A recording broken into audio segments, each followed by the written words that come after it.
বাংলাদেশ দাঁড়িয়ে এক সন্ধিক্ষণে নতুন প্রত্যাশায় দরজায় কড়া নাড়ছে ত্রয়োদশ জাতীয় সংসদ নির্বাচন। বদলের হাওয়া নিয়ে আসছেন লাখো তরুণ। প্রথমবারের মতো যারা পা রাখছেন ভোটের ময়দানে, তারা শুধু ভোটারই নন, হতে পারেন গেম চেঞ্জারও। এমন তরুণ ও অভিজ্ঞদের মুখে শুনবো আগামীর ভাবনা। এসব জানতে ও জানাতেই মধুমতি ব্যাংক রোড টু পার্লামেন্টে আপনাদের সাথে আছি সোনিয়া আফরিন ঈশিতা। দর্শক, আজ আলোচনা করব সুনামগঞ্জ 1, 2, 3, 4 ও 5 সংসদীয় আসন নিয়ে। জানবো তরুণ ও সাধারণ মানুষের কথা। রোড টু পার্লামেন্ট আজ সুনামগঞ্জ সংসদীয় আসন 1, 2, 3, 4 ও 5 এর নির্বাচনী বছরগুলো দেখে নেব। নির্বাচনী বছর 1991 সালে সুনামগঞ্জ 1 আসনে আমরা দেখতে পাচ্ছি সিপিবি এবং জাসদের মধ্যে একটা লড়াই হয়েছিল, যেখানে ভোট যুদ্ধে নজির হোসেন তিনি ছিলেন এবং তিনি পেয়েছিলেন 42,680 এবং জাসদের হয়ে যিনি লড়েছিলেন তার ভোট ছিল 30,187 1991-এ। এরপরে চলে যেতে চাই পরের নির্বাচনী বছর 1996 সালে সুনামগঞ্জ 1 আসন থেকে আওয়ামী লীগ ও বিএনপির মধ্যে একটা লড়াই হয়েছিল এবং আমরা দেখছি যে সৈয়দ রফিকুল হকের প্রতিদ্বন্দ্বী ছিলেন নজির হোসেন পেয়েছিলেন 67,312 ভোট এবং সৈয়দ রফিকুল হক তিনি পেয়েছিলেন 68,787 ভোট। আমরা দেখতে পাচ্ছি এইখানে আওয়ামী লীগ জয়যুক্ত হয়েছিল এবং এর পরের আমরা নির্বাচনী বছরে চলে যেতে চাই 2001-এর নির্বাচনী বছরে যেতে চাই। সুনামগঞ্জ 1-এ বিএনপি এবং আওয়ামী লীগের মধ্যে 2001-এ লড়াই হয়েছিল। বিএনপির হয়ে লড়াই করেছিলেন নজির হোসেন এবং আওয়ামী লীগের হয়ে লড়াই করেছিলেন সুরঞ্জিত সেনগুপ্ত। আমরা দেখতে পাচ্ছি এখানে বিএনপির হয়ে যিনি লড়াই করেছিলেন নজির হোসেন, তিনি পেয়েছিলেন 1,68,448 ভোট এবং সুরঞ্জিত সেনগুপ্ত তিনি পেয়েছিলেন 95,574 ভোট। আমরা দেখতে পাচ্ছি বিএনপি কিন্তু এখানে ব্যাপক ভোটের ব্যবধানে এগিয়েছিল এবং এরপরে চলে যেতে চাই আমরা নির্বাচনী বছর 2008-এ সুনামগঞ্জ 1 থেকে আওয়ামী লীগের হয়ে প্রতিদ্বন্দ্বিতা করেছিলেন মোয়াজ্জেম হোসেন রতন এবং বিএনপির হয়ে প্রতিদ্বন্দ্বিতা করেছিলেন রফিক চৌধুরী। আমরা দেখতে পাচ্ছি আওয়ামী লীগ পেয়েছিল 1,55,272 ভোট এবং বিএনপি পেয়েছিল 94,450 ভোট। এখানে আমরা দেখতে পাচ্ছি ভোটের লড়াইয়ে এখানে আওয়ামী লীগ বেশ এগিয়েছিল এবং 1,55,272 ভোট পেয়ে এখানে মোয়াজ্জেম হোসেন রতন তিনি জয়ী হয়েছিলেন। এরপরে আমরা চলে যেতে চাই পরের সংসদীয় আসন সুনামগঞ্জ 2-এ।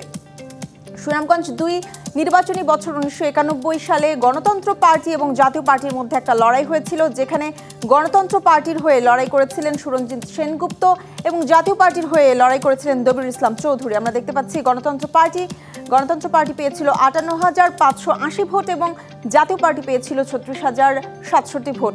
আমরা দেখতে পাচ্ছি যে এখানে এরপরে 1996-এর যে সুনামগঞ্জ 2 আসন থেকে জাতীয় পার্টি এবং আওয়ামী লীগের মধ্যে লড়াই হয়েছিল। আওয়ামী লীগের হয়ে লড়াই করেছিলেন সুরঞ্জিত সেনগুপ্ত এবং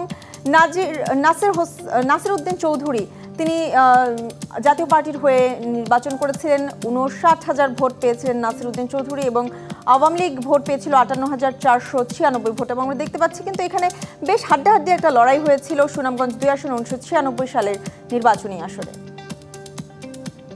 এরপরে আমরা চলে যেতে চাই নির্বাচনী বছর 2001-এ সুনামগঞ্জ 2 থেকে সুরঞ্জিত সেনগুপ্ত এবং নাসির উদ্দিন চৌধুরীর মধ্যে একটা ভোট যুদ্ধ হয়েছিল। এখানে সুরঞ্জিত সেনগুপ্ত আওয়ামী লীগের হয়ে লড়াই করেছিলেন এবং নাসির উদ্দিন চৌধুরী তিনি বিএনপির হয়ে লড়াই করেছিলেন এবং আওয়ামী লীগ পেয়েছিল 82,839 ভোট এবং বিএনপি পেয়েছিল 66,558 ভোট। প্রায় 20,000 ভোটের ব্যবধানে আমরা দেখতে পাচ্ছি এখানে আওয়ামী লীগ এগিয়েছিল। এরপরে আমরা চলে যেতে চাই পরের নির্বাচনী বছর 2008-এ সুনামগঞ্জ 2 আসন থেকে সুরঞ্জিত সেনগুপ্ত এবং নাসির উদ্দিন চৌধুরী তাদের মধ্যে আবারও ভোট যুদ্ধ হয়েছিল এবং আওয়ামী লীগ পেয়েছিল 95,593 ভোট এবং 77,889 ভোট পেয়েছিল বিএনপি। এখানে আমরা দেখতে পাচ্ছি আসলে 2008-এ আওয়ামী লীগ এগিয়েছিল বিএনপির চেয়ে। এরপরে আমরা চলে যেতে চাই পরের সংসদীয় আসন সুনামগঞ্জ 3-এ। সুনামগঞ্জ 1991 সালে যে নির্বাচন হয়েছিল সেখানে আওয়ামী লীগ এবং জাতীয় পার্টির মধ্যে একটা লড়াই হয়েছিল। আওয়ামী লীগের হয়ে লড়াই করেছিলেন সামাদ আজাদ এবং জাতীয় পার্টির হয়ে লড়াই করেছিলেন ফারুক রশিদ চৌধুরী। আওয়ামী লীগ ভোট পেয়েছিল 37,701 ভোট এবং জাতীয় পার্টি ভোট পেয়েছিল 23,723 ভোট। এবং আমরা দেখতে পাচ্ছি এখানে 1991 সালে সুনামগঞ্জ 3 আসনে আওয়ামী লীগ জয়যুক্ত হয়েছিল। এরপরে আমরা চলে যেতে চাই পরের নির্বাচনী বছরে 1996 সুনামগঞ্জ 3 থেকে সামাদ আজাদ এবং ফারুক রশিদ চৌধুরী তাদের মধ্যে আবারও লড়াই হয়েছিল। আওয়ামী লীগের হয়ে লড়াই করেছিলেন সামাদ আজাদ এবং জাতীয় পার্টির হয়ে লড়াই করেছিলেন ফারুক রশিদ চৌধুরী। এখানে আওয়ামী লীগ ভোট পেয়েছিল 1996 সালে সুনামগঞ্জ 3 আসনের হয়ে 42,851 ভোট এবং জাতীয় পার্টির হয়ে যিনি লড়াই করেছিলেন তিনি পেয়েছিলেন 32,328 ভোট। এবং এখানে আমরা দেখতে পাচ্ছি যে 1996 সালের যে নির্বাচন সেখানে আওয়ামী লীগ জয়যুক্ত হয়েছিল। এরপরে আমরা চলে যেতে চাই 2001-এর নির্বাচনী বছর।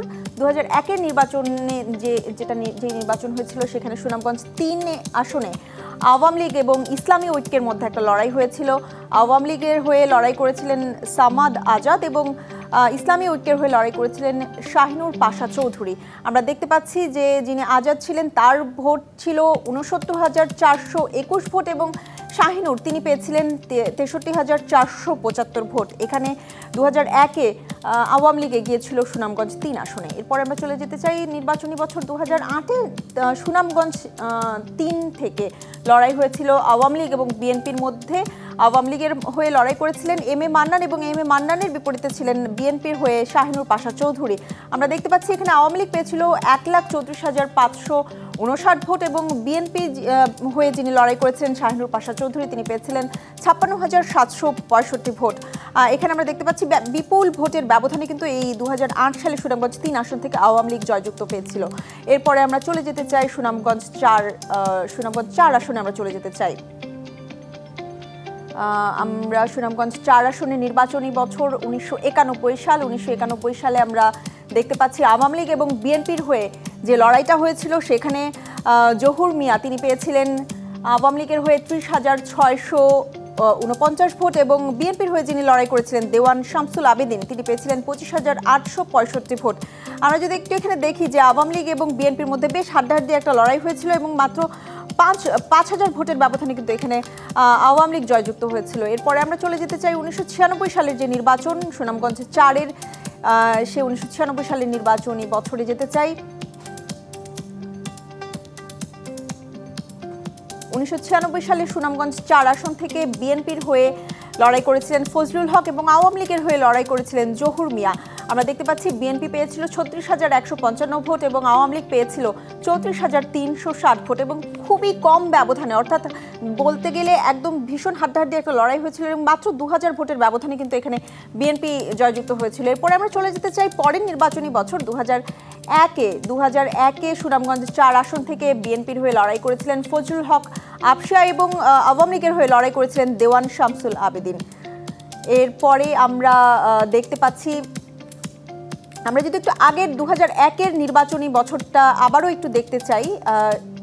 2001-এর নির্বাচনী বছর যে বিএনপির হয়ে যিনি লড়াই করেছিলেন তিনি পেয়েছিলেন 61,807 ভোট এবং আওয়ামী লীগের হয়ে যিনি লড়াই করেছিলেন 51,864 ভোট তিনি পেয়েছিলেন। আমরা দেখতে পাচ্ছি বিএনপি এখানে জয়যুক্ত হয়েছিল। এরপরে আমরা চলে যেতে চাই 2008-এর নির্বাচনী বছরে সুনামগঞ্জ 4 থেকে আমাদের সাথে সুনামগঞ্জ 4 থেকে জাতীয় পার্টির হয়ে যিনি লড়াই করেছিলেন মমতাজ ইকবাল তিনি পেয়েছিলেন 1,23,883 ভোট এবং যিনি বিএনপির হয়ে লড়াই করেছিলেন ফজলুল হক আফশিয়া তিনি পেয়েছিলেন 58,964 ভোট। আমরা এখানে দেখতে পাচ্ছি যে জাতীয় পার্টি 2008 সালে নির্বাচিত হয়েছিল।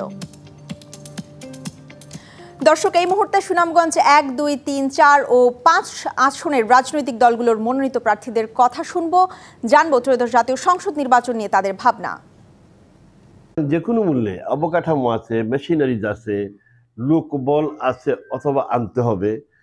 এইভাবে একটি পূর্ণাঙ্গ চিকিৎসা ব্যবস্থা যাতে ছাতক হসপিটালে হয় সেই জন্য আপনারা বলবেন আমরাও বলব। সুরমা নদী হাইটে পার হওয়া যাবে, কারণ এখানে ড্রেজিং হয় নাই। সুতরাং এটা অন্যান্য দাবির মধ্যে প্রথম কাতারের দাবি। তরুণদের জন্য বিএনপির যে ঘোষণা যে 1 কোটি বেকারের চাকরি দেওয়া হবে, সুতরাং সেটা ছাতকের জন্য আর বিশেষভাবে প্রযোজ্য। সারা বাংলাদেশের মতো ছাতক দুয়ারা সুনামগঞ্জ 5 আসনে ধানের শীষকে বিজয়ী করতে চাই। নদী খনন এবং খাল খনন কর্মসূচির মাধ্যমে আমরা কৃষকদেরকে সহযোগিতা করতে চাই। সমস্যাগুলো সমাধানের জন্য আমরা আফরবাদ রক্ষা করে খুবই গুরুত্ব দিতে হবে। আমাদের এই অবহেলিত অঞ্চল, পিছিয়ে পড়া অঞ্চলকে শিক্ষা ব্যবস্থাকে ঢেলে সাজানোর জন্য কর্মমুখী শিক্ষা বা কারিগরি শিক্ষা প্রতিষ্ঠান বা টিটিসি ট্রেনিং সেন্টারের মাধ্যমে মানুষকে প্রশিক্ষিতভাবে কর্মমুখী শিক্ষা দিয়ে আমরা এগিয়ে নিয়ে যেতে চাই। 7টি ইউনিয়ন, তাহিরপুরে একটি ইউনিয়নের সাথেও, সদর ইউনিয়নের সাথে কোনো ইউনিয়নের সংযোগ নেই। আমরা সেভাবে 23টি ইউনিয়নকে যাতে উপজেলা সদরের সাথে সংযোগ সড়ক হয় আমরা গুরুত্ব দেব। এই এলাকার মাছ, এই এলাকার পাথর, এই এলাকার ধান, এই এলাকার কয়লা সহ সকল পণ্য যাতে সহজে ঢাকা সহ বিভিন্ন জেলা সদরে ব্যবসা বাণিজ্য গতি পায়, সেই লক্ষ্যে আমরা কাজ করব। প্রতিটা উপজেলার সাথে গ্রামগুলোর ওয়ার্ড লেভেল ইউনিয়নগুলোর যে কানেক্টিং রোড আছে সেই রোডগুলোকে উন্নয়ন করা, একটা বড় ধরনের রিসোর্স এক ফসলের এলাকা হাওর, সেই হাওরের ভিতরে রাস্তাগুলোকে সাবমার্জিবল রোড করা, হাওরের বাঁধগুলোকে যোগোপযোগী করে অত্যন্ত মজবুতভাবে হাওর বাঁধগুলোকে দেওয়া টেকসই করে, ইম্পোর্ট এক্সপোর্টের জায়গা এগুলোকে একটা সুষ্ঠু ব্যবস্থাপনার মাধ্যমে পরিচালনা করা, যাতে ব্যবসায়ীরা সুন্দরভাবে ব্যবসা করতে পারে।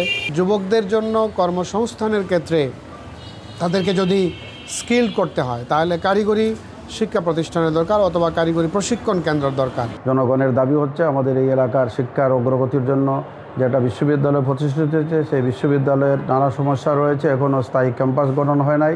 এই ক্যাম্পাস গঠনের ক্ষেত্রে উদ্যোগ নেওয়া হবে। মেডিকেল কলেজ স্থাপিত হয়েছে কিন্তু এখনও পূর্ণাঙ্গভাবে মেডিকেলের কার্যক্রম শুরু হয়নি, বা হাওর উন্নয়নের বোর্ড করা দরকার এই ক্ষেত্রে। এবং আমাদের এইখানে কারিগরি শিক্ষা এবং কৃষি শিক্ষাকেও প্রাধান্য দিয়ে সেখানে কারিগরি স্কুল, কলেজ এবং কৃষি কলেজ স্থাপন করার উদ্যোগ নেওয়া হবে। রাস্তাঘাট যেগুলো ইউনিয়ন টু ইউনিয়ন, গ্রাম টু গ্রাম, সেগুলোর ব্যাপারে সংস্কার সাধন এবং যেগুলো দরকার সেগুলো উদ্যোগ নেওয়া হবে। জনগণ মনে করছে দুর্নীতিতে আমরা মুক্ত থাকতে পারলেই আমাদের এলাকার উন্নয়ন বাস্তবে সম্ভব হবে। আমাদের সমস্যা হইল প্রধান সমস্যা হাওর অঞ্চল বেড়ি রক্ষাবাদ, সময় মতো জমিতে পানি দেওয়ার জন্য সেচ এবং পানি নিষ্কাশন ব্যবস্থা, এই সার্বিক বিষয়গুলা যেগুলো আছে সবগুলাই কিন্তু আমাদের দলের 31 দফায় আমাদের নেতা জননেতা তারেক রহমান এর আগে অন্তর্ভুক্ত করছেন, যার কারণে আমাদের এই 31 আগামীতে যদি আল্লাহ আমাদেরকে এখানে গভর্নমেন্ট নেয়, বিএনপি ক্ষমতায় যায়, তো এর সমস্যার সমাধান কিন্তু 31 দফার আলোকে করা হবে। শিক্ষা, চিকিৎসা, যোগাযোগ সবগুলো, নদী খননে যেগুলো আছে সবগুলো আমাদের 31 দফার মধ্যে আছে। সবচেয়ে বেশি উনি প্রাধান্য দিতেছেন যে ওই গ্রামের জনগণের মতের ভিত্তিতে কিন্তু এগুলা সমস্যা সমাধান করা হবে। বিভিন্ন ইউনিয়নের যে যাতায়াতের যে ব্যবস্থাটা এটা অবশ্যই উন্নত করতে হবে। তারপর আমাদের যে দুটি উপজেলায় দুটি স্বাস্থ্য কমপ্লেক্স রয়েছে, এটাকে অবশ্যই আধুনিকায়ন করতে হবে। এখানে যে চিকিৎসা দেওয়া হচ্ছে খাল্লাতে এবং নিরাইতে, এটা এই যে জনসাধারণের জন্য এটাকে আরও মান উন্নয়ন করতে হবে। এখানে রাস্তাঘাটের কোনো ব্যবস্থা নেই। আমার জেলা সুনামগঞ্জের সাথে ধর্মবাসা বা মধ্যনগর থেকে আসতে গেলেও আমাদের স্পিড বোট বা নৌকা করে আসতে হয়। তো আমার যে এত সংসদ সদস্য ছিল, আসলে ওনারা যে কী কাজ করছেন এটা নিয়েই প্রশ্ন। আমার মনে হয় যে এবার যদি মানুষের চিন্তাভাবনা পরিবর্তন হয়, যদি আমরা যারা নতুন আসছি আমাদের যদি একবার সুযোগ দেওয়া হয়, তাহলে আমরা এই রাস্তাঘাট অবকাঠামোগত উন্নয়নে কাজ করতে চাই। শিক্ষা ব্যবস্থার অবস্থা খুবই খারাপ। আমরা 64 জেলার মধ্যে আমি যতটুকু জানি 63 নম্বরে। আমরা চাই শিক্ষা ব্যবস্থার হার উন্নয়ন হোক। আমাদের শ্রমশক্তি অনেক যারা গার্মেন্টসে চাকরি করে কিন্তু পর্যাপ্ত বেতন পায় না। তো আমি যদি এলাকায় কর্মসংস্থানের ব্যবস্থা করতে পারি, তখন হয়তো বা এলাকায় ওনারা চাকরি বাকরি করে সুখী শান্তিতে থাকতে পারে। এই পর্যায়ে আমাদের সাথে অনলাইনে যুক্ত হয়েছেন সুনামগঞ্জ 5 আসনের বিএনপি মনোনীত প্রার্থী কলিম উদ্দিন আহমেদ মিলন। আপনাকে স্বাগত জানাচ্ছি আমাদের Madhumati bank road to parliament অনুষ্ঠানে। শুরুতে আপনার কাছে জানতে চাই যে বিএনপি আপনাকে মনোনয়ন দিয়েছে সুনামগঞ্জ 5 আসন থেকে। সুনামগঞ্জ 5 আসনের যে ভোটার আছেন সেই ভোটারদের দাঁড়ে দাঁড়ে যাওয়ার জন্য, অর্থাৎ ভোট চাওয়ার জন্য আপনারা আসলে কি ধরনের কৌশল ব্যবহার করছেন এবং আপনাদের ইশতেহারে আসলে কি কি আছে? ধন্যবাদ আপনাকে এবং সম্মানিত দর্শকবৃন্দ। আমরা ইতিমধ্যেই মনোনয়ন ঘোষণার পর থেকেই আমরা দোয়ারা বাজার এবং ছাত্রকে এবং দোয়ারা বাজারের প্রধান যে বাজারগুলো আছে, যেখানে জনসমাগম বেশি হচ্ছে, সেই বাজারগুলোতে আমরা ইতিমধ্যেই অনেক বাজারে আমরা গণসংযোগ করেছি ব্যাপক জনগণের উপস্থিতি। আমরা উঠান বৈঠক করতেছি যাতে সরাসরি জনগণের সাথে সম্পৃক্ত হওয়া যায় এবং আমরা আমাদের কথা বলতে পারি। আমাদের বাংলাদেশ জাতীয়তাবাদী দল বিএনপির 31 দফার যে ঘোষণা আমরা দিয়েছি, যে ঘোষণার মাধ্যমে আগামী দিনে বাংলাদেশের নতুন বিনির্মাণ হবে, আমাদের ভারপ্রাপ্ত চেয়ারপারসন জনাব তারেক রহমান ঘোষিত, সেইগুলা লিফলেট আমরা ব্যাপকভাবে প্রচার করতেছি এবং বিশেষ করে আমরা বড় মিটিং, বাজারে মিটিং এবং উঠান বৈঠকের মাধ্যমে আমরা জনগণের সাথে সরাসরি সম্পৃক্ত হওয়ার জন্য আমাদের কার্যক্রম চালিয়ে যাচ্ছি এবং এই কার্যক্রম চলমান।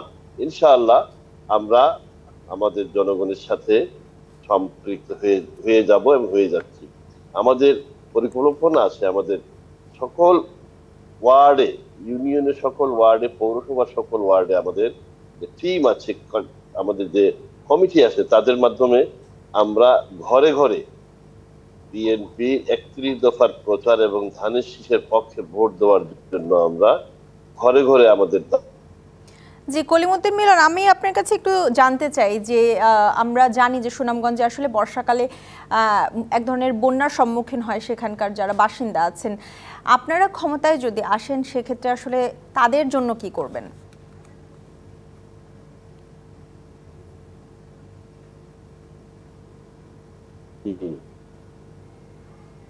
বন্যার বিষয়টা আমাদের সুনামগঞ্জ একটি ভাটি অঞ্চল। বন্যাতে আমরা 2-3 রকম ভাবে আমরা এফেক্টেড হই। যেমন আমরা পাহাড়ি ঢল, আগাম বন্যা, যেটা আমাদের ফসল নষ্ট করার সম্ভাবনা হয় এবং প্রায় ফসল নষ্ট হয়ে যায়, এইটি একটি বিষয়। এবং স্বাভাবিক বন্যায় আমাদের রাস্তাঘাট সব পানির নিচে চলে যায়। এই বিষয়টিকে আমরা অ্যাড্রেস করতে চাই এবং বন্যার জন্য নদী খননের যে নদীর যে পানি ধারণ ক্ষমতা, সেই পানি ধারণ ক্ষমতা কমে গেছে। আমাদের সুনামগঞ্জ এবং বিশেষ করে ছাতক এবং দোয়ারা বাজারের বেশ কিছু গুরুত্ব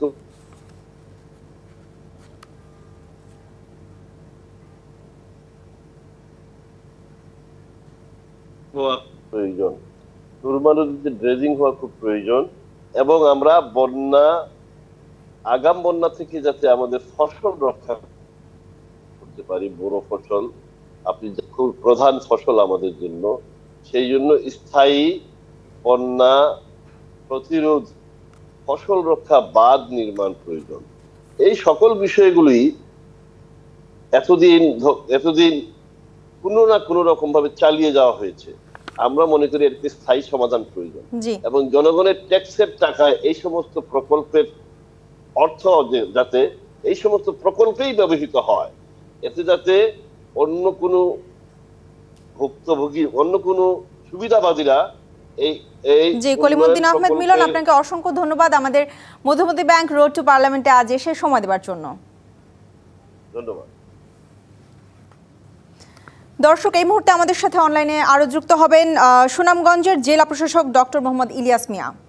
ডক্টর মোহাম্মদ ইলিয়াস মিয়া, আপনাকে স্বাগত জানাচ্ছি Madhumati bank road to parliament অনুষ্ঠানে। আপনার কাছে নিশ্চয়ই, আপনি আমাকে শুনতে পাচ্ছেন ডক্টর মোহাম্মদ ইলিয়াস মিয়া, আপনার কাছে আমি জানতে চাই যে ত্রয়োদশ জাতীয় সংসদ নির্বাচন ঘিরে সারা দেশেই তো এক ধরনের আয়োজন, এক ধরনের উৎসব বিরাজ করছে। আপনার কাছে জানতে চাই যে ত্রয়োদশ জাতীয় সংসদ নির্বাচন ঘিরে আপনাদের আসলে কি ধরনের প্রস্তুতি রয়েছে, আপনাদের কি ধরনের নির্দেশনা রয়েছে, আপনার কাছে জানতে চাই।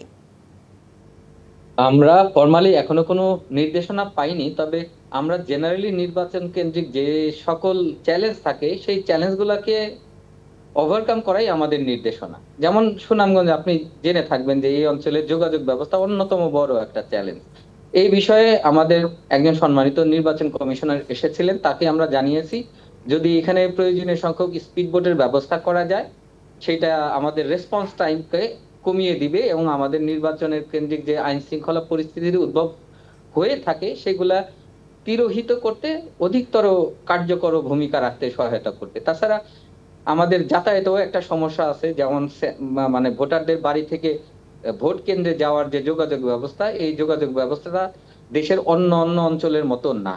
এটা প্রায় 6 মাস এটা পানির নিচে থাকে, সাবমার্সিবল কিছু রাস্তা আছে, তাছাড়া অন্যান্য যে রাস্তা বেশিরভাগই মাটির রাস্তা, সেই রাস্তাগুলো আমাদের উপজেলা নির্বাহী কর্মকর্তাদের ত্রাণ ও দুর্যোগের যে কাবিটার যে বরাদ্দ আসে, সেই বরাদ্দ থেকে অধিকতর এই ধরনের প্রকল্প নেওয়া হয়েছে যাতে ভোট কেন্দ্রে যাওয়াটা একটু মানে নির্বিঘ্ন করা যায়। আর আমরা জেলা পরিষদ থেকেও আমরা এই ধরনের উদ্যোগ নিয়েছি, যেটা অপেক্ষাকৃত একটু বেশি টাকা লাগবে সেই ধরনের কেন্দ্রে যাওয়ার জন্য যদি কোনো ধরনের প্রকল্প বা রাস্তা নির্মাণ করার দরকার পড়ে আমরা জেলা পরিষদ থেকে করে দিব। তাছাড়া আমাদের মোটামুটি এই ভোট কেন্দ্রিক যে আলোচনা, সেটা আমরা সমস্ত ধরনের জমায়েতেই বলি যে আমাদের এই ভোটটা উল্লেখযোগ্য সংখ্যক ভোটার এবার নতুন ভোট দিবে, তরুণরা ভোট দিবে প্রথমবারের মতো, যাতে এটা উৎসব মুখর করা যায়, নির্বিঘ্নে করা যায়, সেই ধরনের সকল সহযোগিতা তারা যেন করেন। এই লক্ষ্যে আমরা রোডস এবং স্থানীয় সরকার প্রকৌশলের নির্বাহী প্রকৌশলীদেরও অনুরোধ করা হয়েছে তারা যেন ভোট কেন্দ্রিক যে যাতায়াত ব্যবস্থা সেটা নির্বিঘ্ন করে। পুলিশ নিয়মিত অভিযান পরিচালনা করতেছে যে কোন জায়গায় কোন ধরনের দুষ্কৃতিকারী থাকলে যারা ভোট প্রক্রিয়ায় বাধাগ্রস্ত করতে পারে তারা যেন সেই বাধাটাকে দূর করতে পারে, সেই ধরনের কার্যক্রমও চলমান আছে।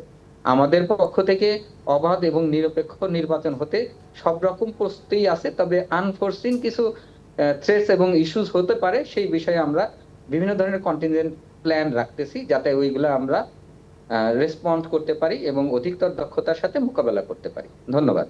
জি, আপনি বলছিলেন যে সুষ্ঠু এবং অবাধ নির্বাচন। আমরা যদি আসলে বিগত 3টি নির্বাচনের কথা আমরা সবাই জানি যে অনেকেই সন্দেহ প্রকাশ করেন যে এই 3টি নির্বাচন নিয়ে। আপনার কাছে জানতে চাই যে ত্রয়োদশ জাতীয় সংসদ নির্বাচন নিয়ে আসলে অনেকেরই অনেক প্রত্যাশা রয়েছে। আপনার কাছে জানতে চাই যে আপনি যেহেতু সুনামগঞ্জের জেলা প্রশাসক হিসেবে আছেন, আপনি আসলে কি ধরনের বার্তা দিবেন এই নির্বাচন ঘিরে?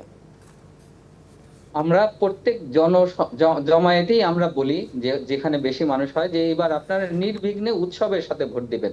আপনাদের ভোট দিতে কোনো বাধা নাই, বরং আপনারা যাতে উৎসবের সাথে ভোট দিতে পারেন সেজন্য যে ধরনের আয়োজন দরকার সব ধরনের আয়োজন জেলা প্রশাসন করার চেষ্টা করবে। জি, ডক্টর মোহাম্মদ ইলিয়াস মিয়া, আপনাকে অসংখ্য ধন্যবাদ মধুমতি ব্যাংক রোড টু পার্লামেন্টে আজ সময় দেওয়ার জন্য। ধন্যবাদ আপনাকে। মধুমতি ব্যাংক রোড টু পার্লামেন্টে নিচ্ছে একটি বিরতির সঙ্গে থাকুন। স্বাগত মধুমতি ব্যাংক রোড টু পার্লামেন্টে। লক্ষ লক্ষ তরুণ প্রথমবারের মতো যারা পা রাখছেন ভোটের ময়দানে, তারা শুধু ভোটারই নন, হতে পারেন গেম চেঞ্জারও। এবারের সেগমেন্ট তারুণ্যের ভোট। এবার জেনে নিব নির্বাচন নিয়ে তারুণ্যের নানা ভাবনা প্রত্যাশার কথা। যে আমরা চাই আমাদের শিক্ষা খাতে এবং যে রাষ্ট্রীয় যে উন্নয়ন যে বাজেটগুলো আসে পর্যাপ্তভাবে যেন এটা ব্যবহার করা হয়। কোনো ধরনের দুর্নীতি এবং চাঁদাবাজ এগুলো যেন আমরা আর চাই না। এটা আমাদের তরুণ প্রজন্মের অন্যতম একটা চাওয়া। আগামী জাতীয় সংসদ নির্বাচন আমরা যে একটা রেভলিউশন হয়েছে, বিপ্লব হয়েছে, বিপ্লব পরিবর্তনের সময়ে আমাদের একটা বড় আকাঙ্ক্ষা যে পুরনো যে বন্দোবস্ত ছিল সেটার আমূল পরিবর্তন এনে একটা নতুন সরকার গঠিত হবে। ব্যক্তিগতভাবে এমন একজন প্রার্থী চাই যে সৎ, নিষ্ঠাবান এবং আমাদের সুনামগঞ্জ জেলাকে নিয়ে কাজ করবেন, যেমন যোগাযোগ ব্যবস্থা, রাস্তাঘাট, চিকিৎসা খাতের উন্নয়ন সব কিছু নিয়ে কাজ করবে। সৎ, যোগ্য এবং আমাদের সুনামগঞ্জের সংস্কৃতি নিয়ে কাজ করবে, রাস্তাঘাটের উন্নতি করবে। অন্যান্য জেলা থেকে আমাদের সুনামগঞ্জ জেলা যেহেতু হাওড় অঞ্চল, তো সেই ক্ষেত্রে এখানকার শিক্ষা ব্যবস্থা বা ধরেন চিকিৎসা প্রত্যেকটা দিকেই আমরা একটু পিছিয়ে আছি। তো আমি অবশ্যই চাই যে যিনি প্রার্থী হবেন তিনি এতটুকু যোগ্যতা যাতে ওনার থাকে, যাতে উনি এইগুলা যাতে রিপেয়ার করতে পারেন। শিক্ষিতের হার খুবই কম, শিক্ষার দিকে পিছিয়ে আছে। আর এই হাওড় এলাকার মানুষ তো সবাই, এর জন্য হাওড়ের দিকে স্কুল কম আছে, এইদিকে স্কুল চাই আমরা, আর যোগ্য একজন প্রার্থী চাই। আগামীতে সংসদ নির্বাচন আমরা চাই সৎ, যোগ্য, নিরপেক্ষ এবং গিয়ে জনকল্যাণে নিবেদিত এমন মানুষকে আমরা প্রার্থী হিসেবে দেখতে চাই, যারা এই সুনামগঞ্জ নিয়ে ভাববেন। মানুষের দাবি থাকে যে এই অঞ্চলের, হাওড় অঞ্চলের কৃষিকে কিভাবে উন্নয়ন করা যায়, কৃষকের কিভাবে উন্নয়ন করা যায়, এই বিষয়টি নির্বাচনী একটা ইস্যু হয়।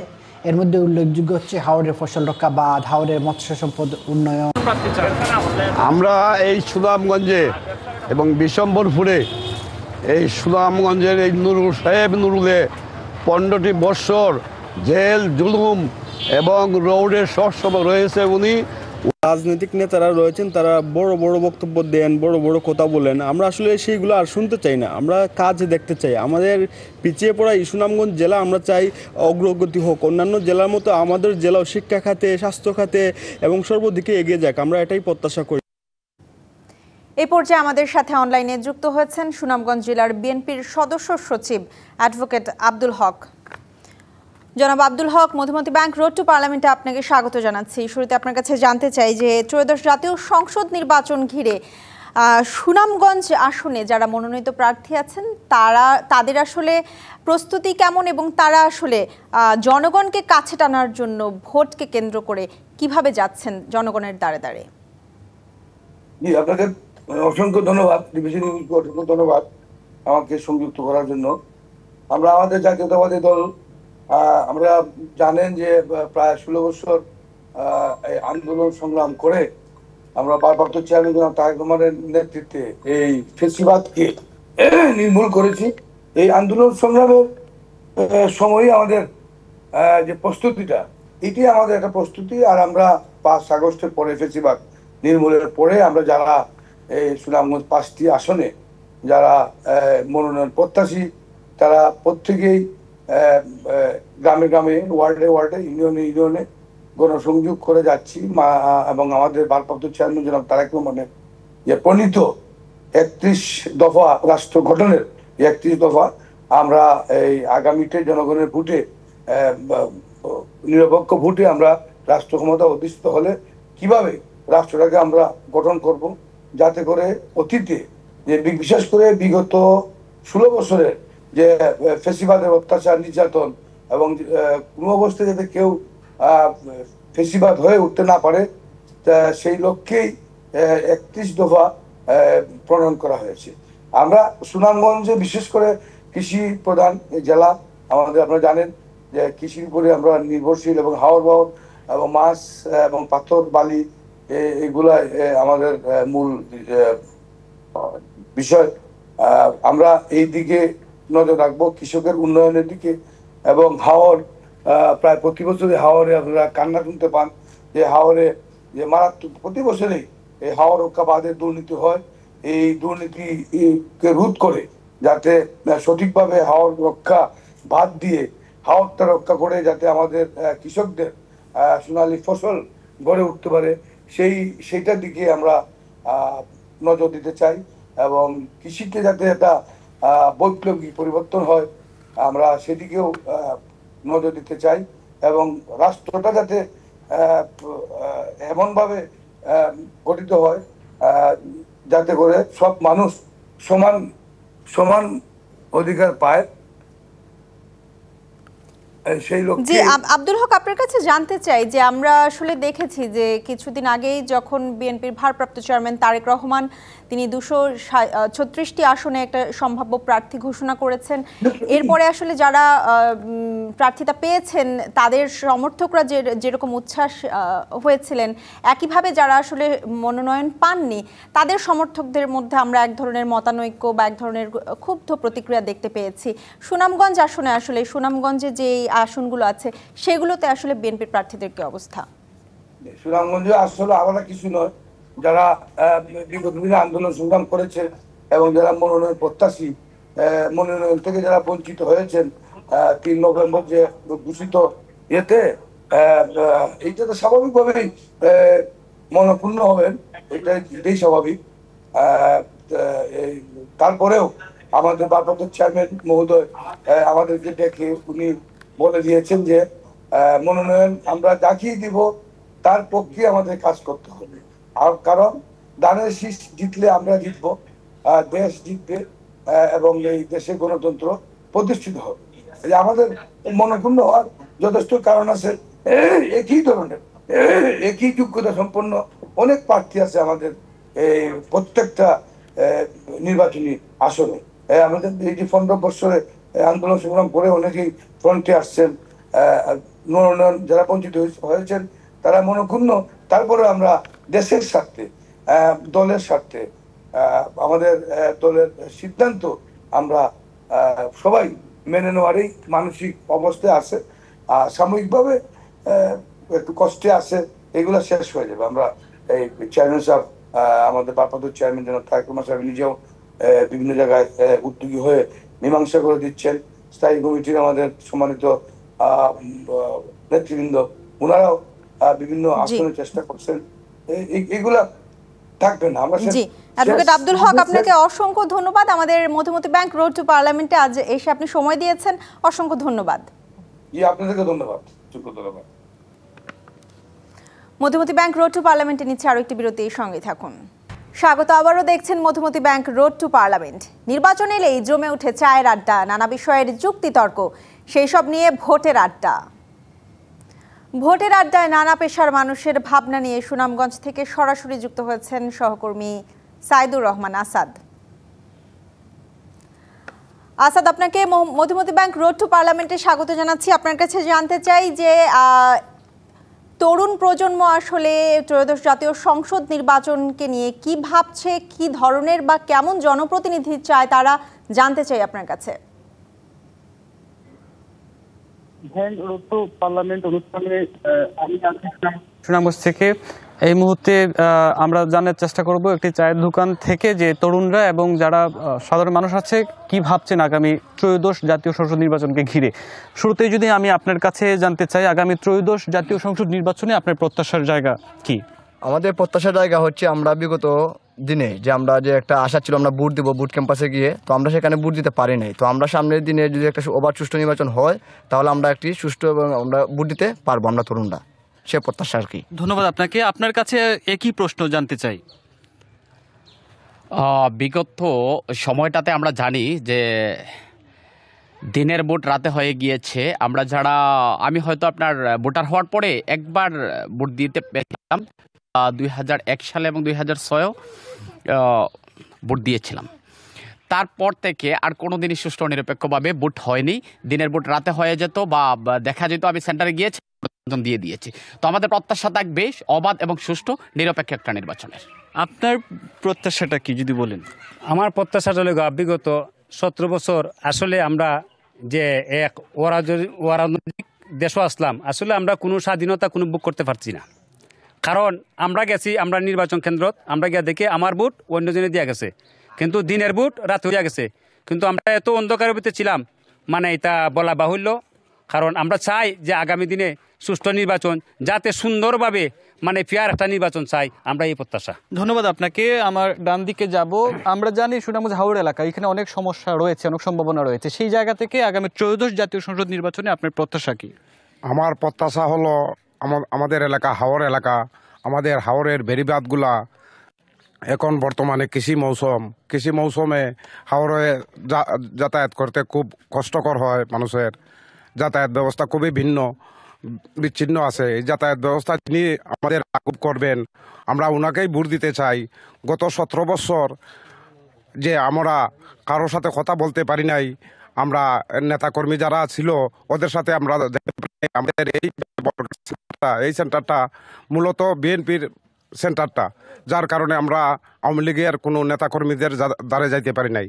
এখন বিএনপি থেকে এমন একজন নির্বাচিত নেতা চাই আমরা, যাকে দিলে আমাদের এই হাওরের সমস্যাগুলা দূর হবে, তাকেই আমরা ভোট দিতে চাই। ধন্যবাদ আপনাকে। আপনার কাছে একই প্রশ্ন জানতে চাই, কি প্রত্যাশা আগামী ত্রয়োদশ জাতীয় সংসদ নির্বাচনে? জি, আমরা বিগত 17 বছর হয়েছে, 17 বছরের মধ্যে আমরা ঠিক মতো ভোট দিতাম পারছি না।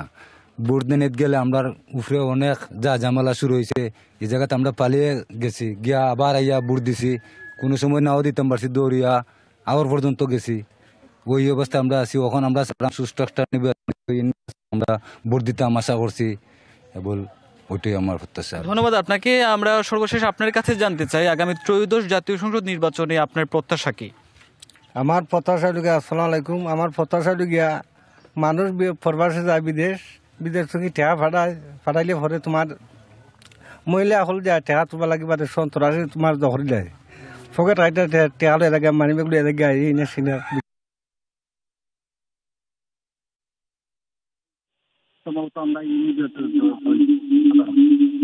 ধন্যবাদ। আপনি শুনছেন আসলে নির্বাচন আসলে তাদের প্রত্যেকটি প্রত্যাশা জায়গা বলছেন। আসলে হাওড়ের যে ফসল রক্ষা বাদ থেকে শুরু করে কৃষকদের নানান যে ফসলের যে সুযোগ সুবিধা যেটা বৃদ্ধি করবেন, যোগাযোগ স্বাস্থ্য তিনি বৃদ্ধি করবেন, এরকম একজন প্রার্থী আসলে তারা চান। আসাদ, আপনাকে ধন্যবাদ। মধুমতি ব্যাংক রোড টু পার্লামেন্টে এই ছিল আজকের আয়োজন। আগামীকাল ফিরবো একই সময়ে। ভালো থাকুন।